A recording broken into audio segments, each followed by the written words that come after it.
El libro de Éxodo. En el primer relato exploramos los capítulos 1 al 18, que nos cuentan la historia fundacional de cómo Dios rescató a los esclavos israelitas, confrontando y derrotando a Faraón, y proveyendo una salida de escape a través de la sangre del Cordero Pascual.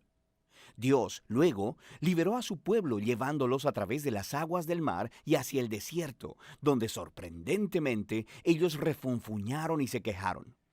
La segunda mitad del libro de Éxodo abre con Moisés guiando a Israel al pie del monte Sinaí, en donde Dios invita a la nación de Israel a entrar en una relación de pacto con él. Aquí llegamos a otro momento clave en la narrativa bíblica, porque está retomando y desarrollando la promesa de Dios a Abraham. Recuerda, en el libro de Génesis Dios prometió que a través de la familia de Abraham, de alguna manera, él restauraría su bendición a todas las naciones. Y aquí aprendemos más. Dios dice que Israel obedece los términos del pacto. Ellos estarán tan moldeados por las leyes, enseñanzas y justicia de Dios que se convertirán en un reino de sacerdotes. Ellos se convertirán en los representantes de Dios y le mostrarán a todas las naciones cómo en verdad es Dios. El pueblo de Israel aceptó la oferta con emoción. La presencia de Dios se muestra en la cima del monte Sinaí en forma de nubes, rayos y truenos. Moisés sube como su representante y Dios empieza con los términos básicos del pacto, los famosos 10 mandamientos. Estos son como los términos básicos del acuerdo sobre cómo los israelitas y Dios se relacionarán entre ellos. Después de esto, viene otra serie de mandatos que explican los primeros 10 con más detalles.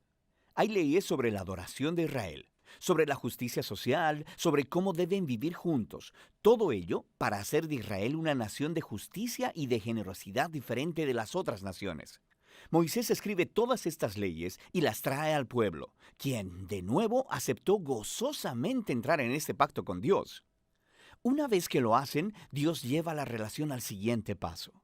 Él le dice a Moisés que quiere que su santa, divina y buena presencia venga y more en medio de Israel, lo cual desarrolla otro aspecto de las promesas del pacto de Dios. Recuerda, después de la rebelión de la humanidad en el Edén, perdieron el acceso a la presencia de Dios. Pero ahora, a través de la familia de Abraham, la presencia de Dios se hace de nuevo accesible a través de esta relación de pacto, primero con Israel y después de alguna manera con todas las naciones. Lo que sigue son 7 capítulos de planos arquitectónicos detallados de esta carpa sagrada llamada el tabernáculo. Hay un patio exterior con un altar. En el centro hay una carpa con una habitación externa y una habitación interna.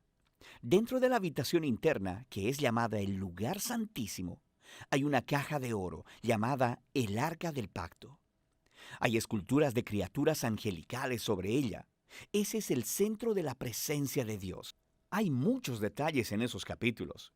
Es importante saber que cada pieza tiene un valor simbólico.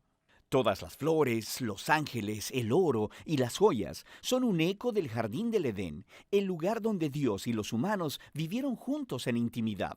El tabernáculo es como un Edén portátil, por así decirlo. Es el lugar donde Dios e Israel pueden vivir juntos en paz, por lo menos en teoría, porque justo aquí algo se pone muy mal.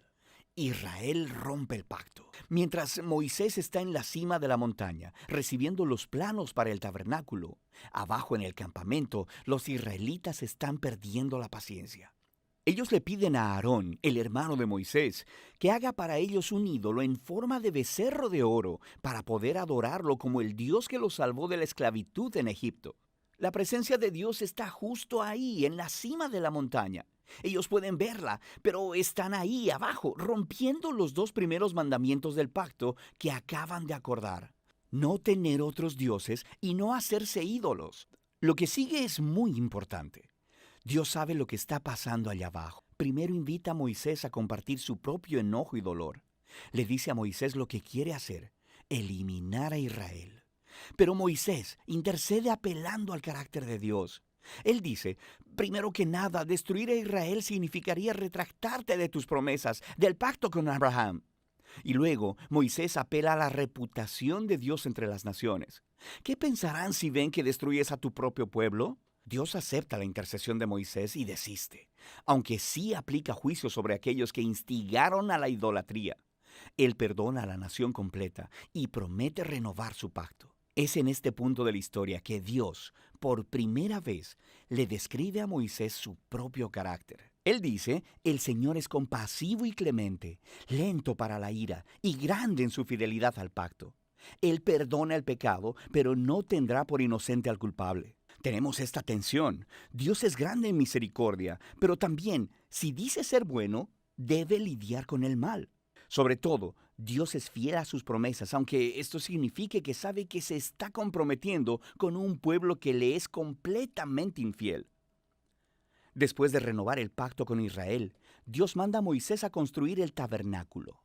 Una vez más, tenemos 5 largos capítulos describiendo en detalle la construcción del tabernáculo. Todo se une en el capítulo final, cuando el tabernáculo es terminado.